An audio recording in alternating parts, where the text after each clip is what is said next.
Welcome to Defeat Your Cravings, hosted by Dr. Glenn Livingston, PhD. Glenn has held his doctorate in psychology for more than 30 years and is also a former multi-million-dollar consultant to the big food industry and uses his experience to help you defeat your cravings. This show will help you to focus on dramatically reducing cravings and leave the diet mentality behind, so you can more easily and effortlessly achieve your health, fitness, and body composition goals. Please remember, no doctor-patient relationship is created via this show, and you are responsible for confirming any changes to your diet, health, or psychological routines with an appropriately licensed professional before implementing them. Now, before we get started, if you haven't yet downloaded the free smartphone app to access dozens of these recordings all in one place, as well as to avail yourself of a confidential community for support, motivation, and assistance, please visit the podcast link on defeatyourcravings.com as soon as possible. And now, here's your host, Dr. Glenn Livingston. Hey, it's the very good Dr. Glenn Livingston, and I'm here with a kind-hearted woman named Nancy, who has agreed to let me record the session so that you can benefit from her wisdom and strength and insights and observations, as well as her trials and stumbles and falls and recoveries. Nancy, how are you? I'm doing great. Thank you. Tell me your story. What brought you to me? What was life like beforehand, and how can I help? I've been struggling with binging since I went to college at 17. In 3 months, I'll have my 60th birthday.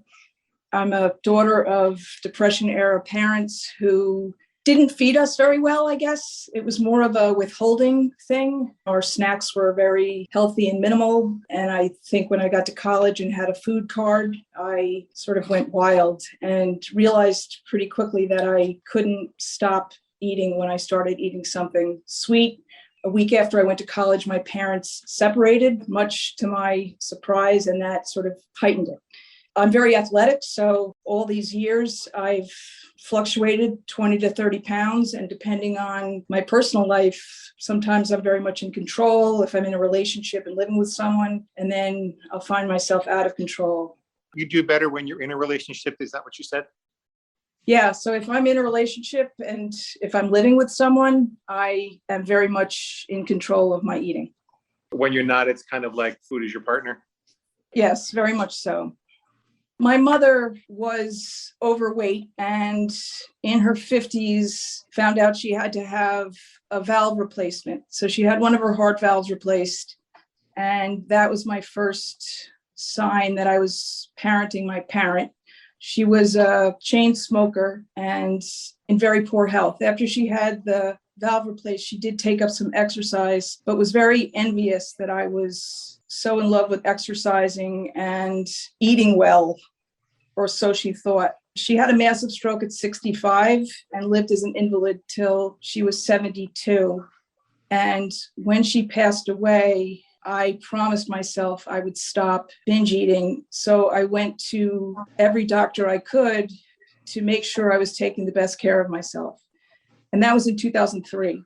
So I went to an endocrinologist who told me I had an underactive thyroid and that my A1C was teetering on pre-diabetes. She told me to lose 20 pounds and that I would be so much healthier. For all those years, that 20 and 30 pounds has come on and off, and it wasn't scary enough that my mother passed away so young. I read books. I've been to OA. I did give up drinking 11 years ago. I told myself, if you can give up drinking, you can give up food, but food is essential. I went to therapy. I dealt with all my childhood issues. I was assured that would stop me from eating, and I just kept eating. I could give a nutrition class. My staff thinks I'm the healthiest thing on earth. And then mostly at night, I can eat every kind of junk food that isn't good for you. So I'm a big contradiction. I continue to be very athletic. I don't know that I'm a exercise binger, but I do go to the gym knowing that that's part of it. I do actually enjoy outside sports. I do triathlons. Thank God, I think I'm one injury away from being 800 pounds. So I remember turning 50 and saying, okay, I'm going to turn 50. This is it. Start the 50s. I'm going to get over this. And it was always to me when I did a triathlon on the last leg, the running leg, I knew if I was lighter, didn't have all this crap in my system, I would feel so much better about the competition that I loved. And I remember saying in a race about 9 years ago, if I was just in control.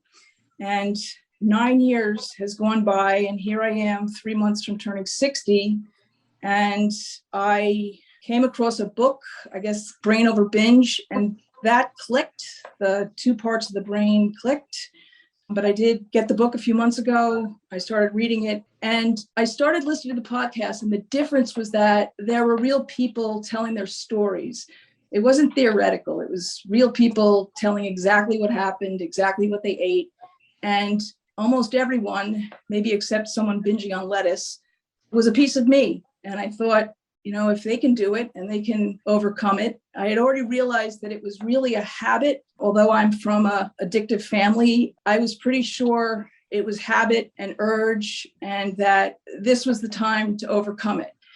And I typically tell myself, you can do it yourself. No one needs to help you. You don't need to join anything. You don't need to pay for anything. You've paid for so many things in your life and screwed them up. Just do it on your own. And the night before the intensive started, I have a little beach house on Long Island. My neighbors are Italian, and they put out a dessert. And in front of them, I ate way much more than I should have. And they made fun of me. That was sort of it. I was sort of like, you know what? This thing's starting tomorrow. Let me do it. So that's how I got to you. And it's worked so far. It's the first time in years that I haven't binged in whatever it's been, 3 weeks. Very cautious, but it's working. How come? What is it that's working for you? I'm not sure. I think that's why I wanted to do this podcast, because that's always my fear. I do like following something and sort of knowing I'm a part of something, but I also understand when the program says we want you to be independent. So I do like writing every day. I'm spending time writing. I haven't been able to do that in the past for more than 2 days, but it's a ritual. I even spend some time at work. I don't usually take lunch, but now I'm spending time writing. I've enjoyed sort of learning how to do the refutations. I like that I was able to ease into the rules. I have 2 rules. I've followed them. My concern now, since I'm so early to this, is what outside of my rule might I binge on? And one of the things that would happen to me is at night, primarily, although I could do it in the morning, I would literally go into like an alter ego trance. And it was like I was a robot. I would literally get in my car and go out and get food to eat. And I would sort of mutter, oh, tomorrow, tomorrow, tomorrow. But I really felt like I was in another universe. And I worry that what night is that going to happen? And what is it about what I've been doing for these 3 weeks? Because I don't want that again. We can talk about all that, and I'd be happy to help you to stop what your pig is planning. Okay. Happy to help you stop that. Tell me a little bit about your refutations. There are 3 things that we need to do. I need to better understand your refutations and what your pig's false logic usually was and how you're disempowering it. And I think that'll make you feel more solid. You need to understand where you could get in trouble with food, even if you weren't breaking your 2 current rules. And maybe we need to help you add a few more. Nighttime overeating is a special circumstance, and there's some special protocols that we use for nighttime overeaters. Why don't we start with the refutations? Could you give me an example or 2 of what your pig says and how you refute it? Well, early on, it was, I'll start tomorrow, but I did start right on day 1. And I've written down my history. It resonates to my mother and the idea that I made this commitment so many years ago to be healthy. And I am teetering on shortening my life, and I have a great life. My friends and I call it the golden third. I'm about to enter the golden third of my life. And this 20 and 30 pounds could make me diabetic. My mother had a stroke. And I just kept telling the pig that this was my time. So I wasn't going to start tomorrow. You're not going to steal my golden third from me. Right. A big squeal is the scale, and I do weigh myself every morning. And My weight wasn't going down 30 pounds a day. I was like, wait, I didn't lose the 30 pounds. Or the pig was saying, you didn't lose the 30 pounds again. Let's binge today. I have all sorts of history with weight. And I would say that it's not about weight the first 10 days. I need to get out of the habit of binging. The weight will come off eventually. Ultimately, for me, it's feeling in control. I just hate that I am scared when I wake up every morning about what's going to happen with food. And when I drank, I would wake up in the morning and say, wait a second, let me think about what I drank yesterday. This is what it was like. I would wake up in the morning and say, oh my God, what did I eat yesterday? And I didn't want that feeling anymore. So I was going to either get in control and not lose weight or lose weight slowly. Pig. Okay.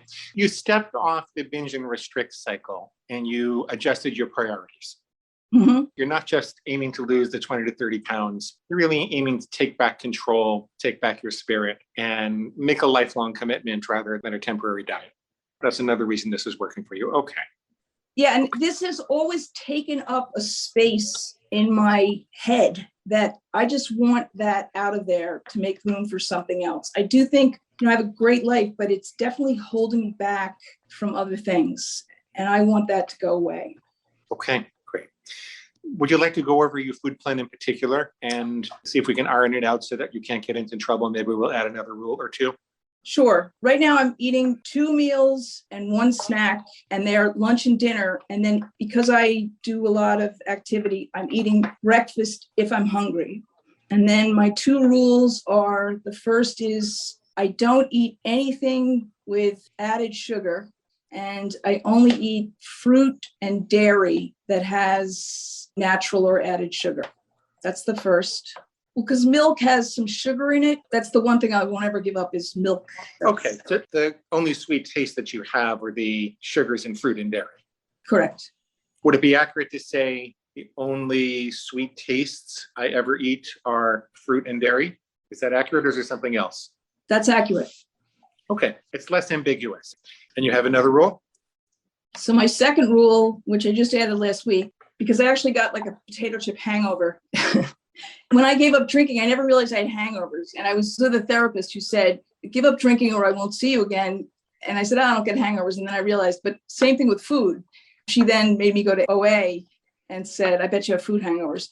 And who knew that you could get a food hangover? But so because potato chips wasn't on my rule, I had gone to a party and eaten potato chips. And I think because I've been eating cleaner, I just felt horrible the next day. So I will never eat anything in a bag, box, or container while I'm alone. Okay. And if I'm out, I'll only ever eat a serving or a handful in a given day, 3 times a week. Then the servings can't be banked. Okay. Servings expire at the end of the week. Because I can play every rule and game and break every rule. Yeah, I know. My pig does that. I know. Yes. Okay. Where are you getting trouble outside of these rules? What's causing you trouble? What's causing me trouble is what's next and how do I sustain this? Because I can overeat anything. So at some point, things like bread and cheese need to enter my rules. And I guess I have a fear of how that's going to happen. Do I want to totally eliminate them? I don't know. What do you think? What role would you like bread and cheese to play in your life? My house is a real trouble spot. So I want to eat as clean as I can in my house. And then I'm single and I have a great social life. So if I go out, I do want the ability to eat, but not eat crazy bad. I'll brainstorm with you, okay? Please revise this to make it work for you. I don't want to be dictating. Okay. So what if you never had bread or cheese at home and you had either 1 serving or 2 servings once per day while you were out, or X number of servings, whatever you want it to be? 1 serving once per day. Yeah, that works. How much is a serving of bread and how much is a serving of cheese? I mean, I would say 2 pieces of bread. And do people get really specific? Because I'd really rather just eat cheese if it's in something. So someone's going to serve like lasagna or something, I want to be able to eat it, but I don't want to eat cheese and crackers. No bread or cheese at home, and only 2 slices per day when I'm out. That works. And I will never eat cheese by itself. Perfect. Okay. Yep. Are those the 2 trouble foods for you? Is there anything else that you overeat? Like, I think it's maybe just putting pasta in with the bread. Hmm? So Okay. 1 serving per day, bread or pasta. No pasta at home. Okay. No bread, pasta, or cheese at home. 2 slices of bread, 1 serving of pasta. Do you need to say how much that is, or just whatever they serve you? Yeah. Okay. You'll get 2 slices of bread or 1 serving of pasta, and you never have cheese by itself. Right. Great. Nancy, if you do that, will your health continually improve? Will you drop some weight and feel better about yourself? Or is there some other way that you can get in trouble? No, that will allow me to drop weight. I've done the calculation.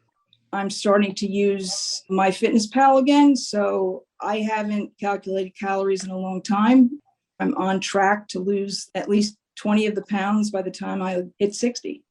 Okay, good. And I just want to triple check. What about nuts or oils or meats? Anything like that that would interfere?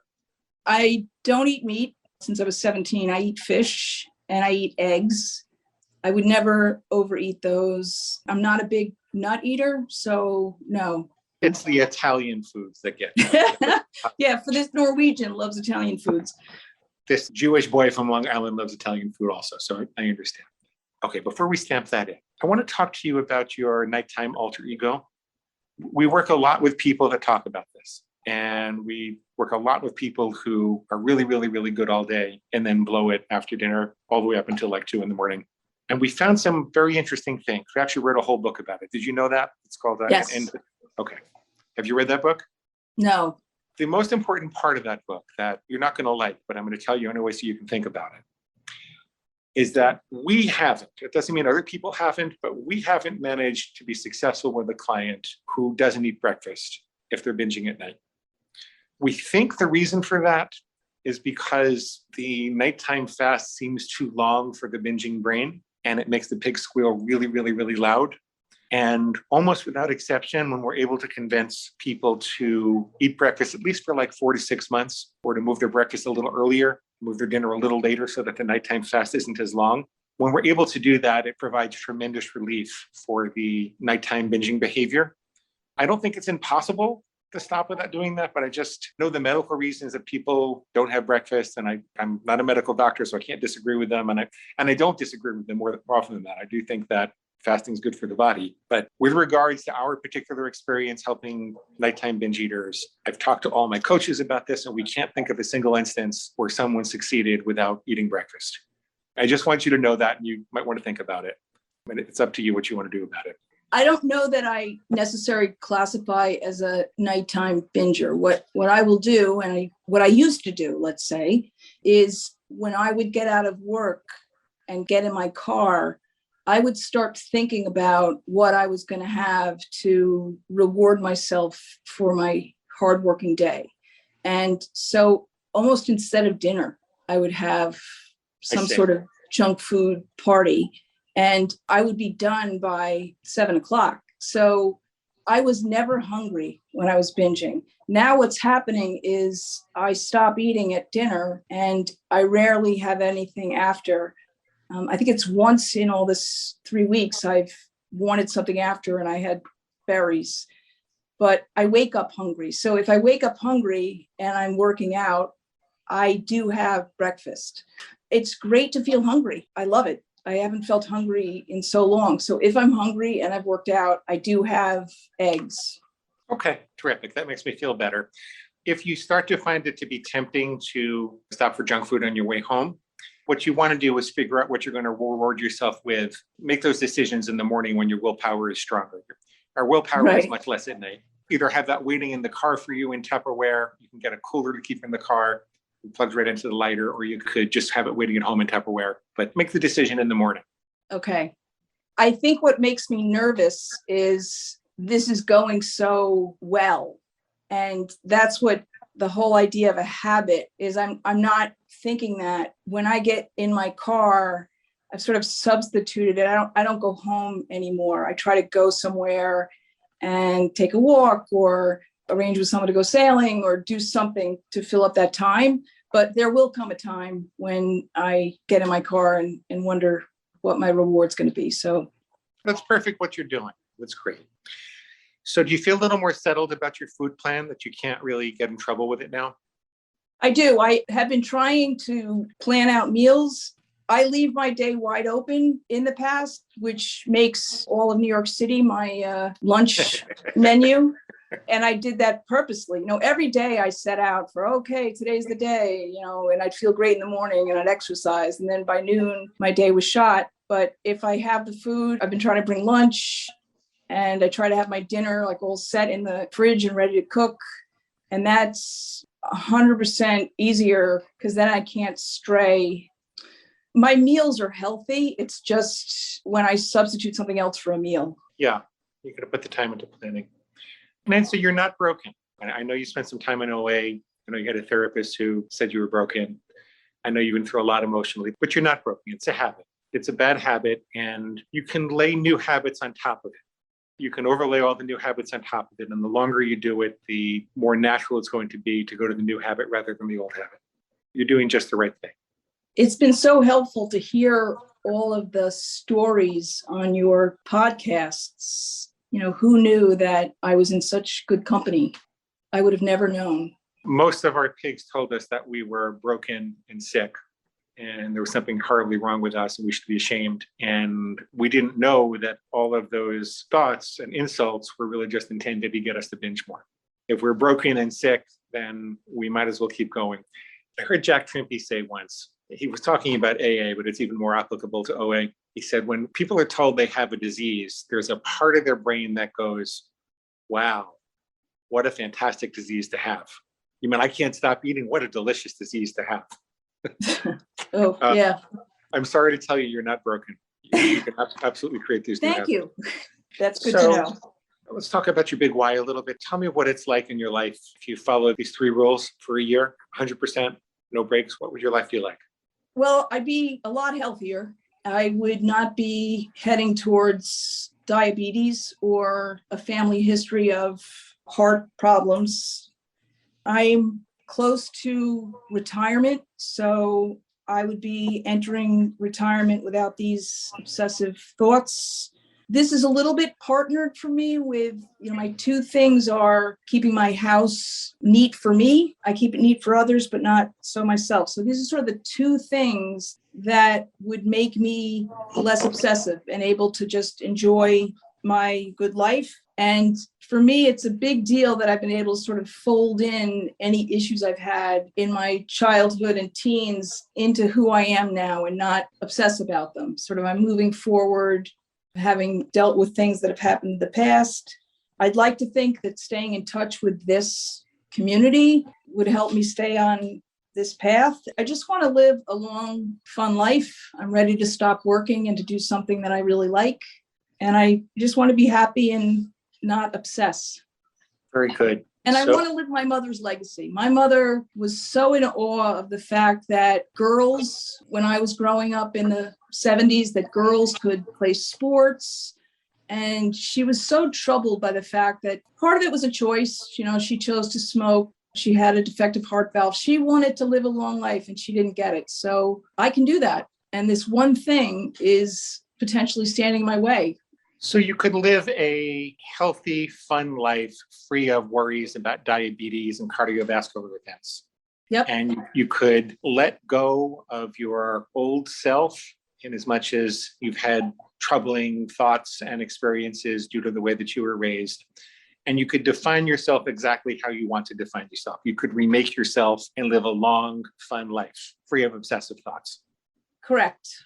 Okay, I'm just phrasing it all in the positive. What happens if you let the pig win? If I called you in 10 years and you said, we had this call, but I don't know, I just gave up eventually and pig has won for the last 10 years, what would happen then? I hate to think about it, but I think I would spiral worse than I've ever been. I can lull myself into a sedentary life, which is exactly the opposite of what I like. And I could easily see my health being like my mother's was. I suffer from depression. It's totally managed. I don't want to sink into that. And for me, this is really the last stop. I know it will come back worse because I've gone 3 weeks and I feel so positive about this that if I were to mess it up, I think it would be 100 times worse than it's ever been before. So do you want to commit to these 3 rules? Yes. The only sweet teas I'll ever eat again are whole fruit and dairy. I will never eat anything from a bag, box, or a container alone, and never more than 1 serving per day or 3 times a week when I'm with other people. And I will never eat bread, pasta, or cheese at home, only 2 slices per day when I'm out, and I'll never eat cheese by itself. Do you want to commit to that? Yes. Let's give your pig a chance then, okay? Okay. Why does the pig say you can't do this? Why does the pig say you're going to blow it? I'm just going to ask you for all the reasons. We're not going to refute them yet. I just want to drain the pig of its energy and get it all out on the table. So I'll write them down. You just tell me. It's been 40 years. You've tried to change before. You can't change now. Food is everywhere, and you go to a lot of social gatherings where food is out and you can't resist it. You try things and succeed at them for a few days, and then you put them to the wayside. You won't lose weight fast enough. I think that's it. That's all your pig has? Well, also, let's see, how do I put this? You're your own worst enemy and you self-sabotage yourself. So you're going to sabotage yourself with this. Okay. Well, let's go through these one by one. And I want you to help me find the lies, okay? Okay.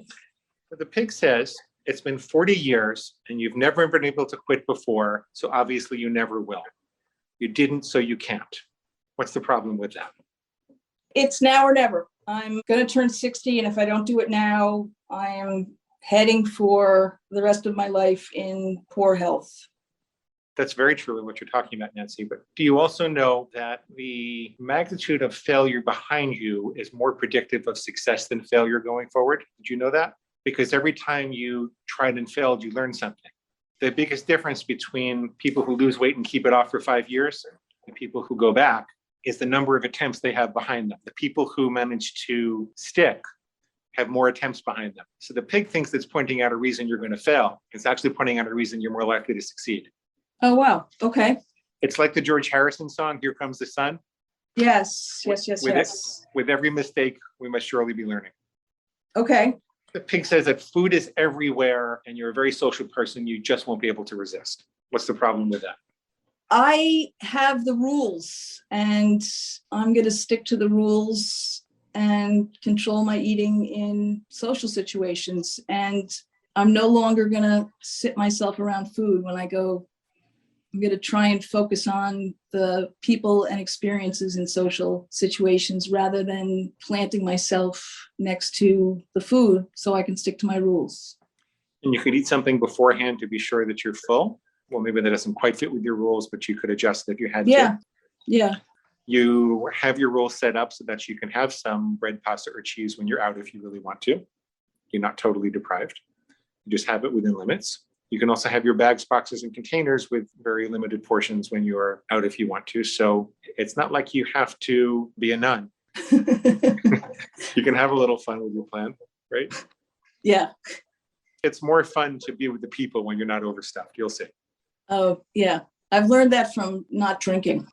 Yeah, you actually remember what happened. Oh, yeah. I do a lot of Irish exits. People know I'm going to leave when things get a little too much. Good. I can do that with food, too. If the food's too much, I can leave. The pig says you always try and quit after a few days. You always give up after a few days. So you always will again. Where's the flaw in that logic? There has to come a time when I don't give up. And I'm committed. I've got a structure and I have been writing, and it's helped to have accountability to a coach. And I'm going to stick to this structure because it's working for me and making me feel better. I've already gone more than 2 days, so I've made a record. The pig can never take that away from you. No. When babies learn to walk, they fall down until they don't anymore. Take a couple of steps and fall down, and take a couple of steps and fall down, and then something clicks and they walk all the way across the room and then they fall down and then something just clicks and they just keep walking. Yep. It's a good metaphor because, is that a metaphor or an analogy? I always get those wrong. I'm going to say it's a metaphor. It's a good metaphor because it points out to the pig that by virtue of being human, we have that learning mechanism inside of us where mistakes lead to success eventually. It's only if you get distracted and stay down that they don't lead to success. My therapist used to say, and she was actually very supportive of me licking this, and she understood the challenges I had at OA. I didn't like it at all. But she used to say, you have to change the message on your answering machine. And for me, that's the thing that I've been enlightened about. There are few people that understand in my life. Most people don't understand, like, just eat 6 M&Ms. Like, what's wrong with you? But the people that understand, like, I'm tired of going to them and saying, I had another crappy day. I'm like excited to have a new message when I'm ready to tell it. Because it's been so many years of saying, oh my God, I can't lick this. Now I can say I found something and I'm looking forward to my future. That's a great feeling. Terrific. What about when the pig says you're not going to lose weight fast enough? So you're going to have to change your rules and then you'll binge because you'll be on a restricted binge cycle. I'm in it for the long haul. It's not a sprint, it's a marathon. I am going to keep weighing myself because I really need to, but if it takes me a year, what I've been telling myself is it took me years and years of eating thousands of calories of junk. It's going to take me time to get off 30 pounds, and I have to be patient and make it a life-changing thing. I'm not going to let the scale discourage me. Good. Pig says you have to self-sabotage like you always do. You're your own worst enemy. I think this is teaching me that that's not getting me anywhere. I'm a person who can be so generous and kind to other people, and I take everything out of myself. And just recently, I went into someone's house and started talking about my day, and she said to me, don't talk to my friend that way. And that's like the most enlightening thing. She said, would you talk to me that way? And I said, no. So I am not self-sabotaging myself anymore. It's time for me to, put myself first and stop it. It's not getting me anywhere. You deserve it. Yep. You deserve it. And I'm just keep thinking of my mother. I got to do this for her. I said I would do it years ago, and I'm going to do it. You're already doing it. When you say you're going to do it, I'm doing it. This is who I am now. Nancy, how confident are you that you're never going to binge again? 100%. Are you, or do you just know how the game is played? No, I'm 100% this time. I've played a lot of games, and this isn't the game. Good for you. You tried everything except for quitting, and now you quit. Yes. Do you have any questions or concerns? I guess my biggest concern is having this connection. And I think that's a big part of it. And, when 1 year comes up, I guess I'm concerned that I'll say, okay, it's over. Let's go into that fog again. But I have months to get ready for that. I want to be able to do this independently, but I do still have that tinge of this has to be a lifetime thing. And I hope I have it in me to stay with this after I'm speaking to coaches, and the Q&As are great. And at least I have that connection every few days to this. Well, first of all, there is a part of it that's a squeal where your pig is saying that you can only do this because we're looking over your shoulder. That's why we work it out in the program to gradually disengage while we're still helping you in a lot of ways. So we drop down the frequency of contact. As a practical matter, it's important that you know that you can renew if you want to. There are discounts for old clients, and there are ways to just renew the recordings if you don't want to participate in the Q&As. Our programs are extremely affordable for the amount of contact and support that we provide. So there's no reason you couldn't do that repeatedly if you want to. And some people do.